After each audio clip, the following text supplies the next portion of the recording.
Bien, muy bien. La verdad que desde el primer día me encontré muy a gusto. Sí, es verdad que bueno, conocía a varios compañeros del equipo, al entrenador Manel, que ya coincidí con él en el banco, y la verdad que muy bien, muy contento, y la adaptación la verdad que considero que ha sido muy buena y nada, muy a gusto y lo dicho, a conseguir el objetivo y a cumplirlo lo antes posible.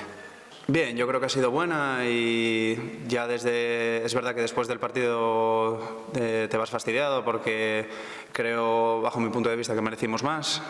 Pero bueno, ya desde el lunes que entrenamos, cambiamos el chip, pensamos en el siguiente partido, que al final, de aquí a final de temporada es lo que nos queda. Después de cada partido, pensar en el siguiente y intentar cambiar en este caso la dinámica de esta derrota e intentar sumar los 3 puntos contra el Lealtad. Bueno, al final yo creo que no tenemos que mirar eso, ya que bueno, somos, inclusive Lealtad y nosotros, somos varios equipos los que estamos peleando esa zona.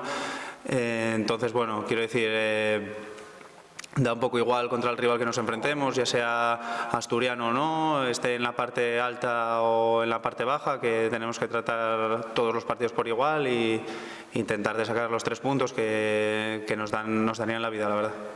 Bueno, sin duda va a ser un partido muy complicado, como todos. No sé, desconozco cómo estará el estado del césped, pero bueno, quiero decir, yo la última vez que jugué allí, la verdad que estaba bastante bien, no sé ahora en invierno, y va a ser un partido muy complicado. Ellos son un equipo muy intenso, que aprovecha muy bien sus oportunidades y bueno, vienen de pintarle la cara al Numancia y tendremos que estar en nuestro mejor nivel.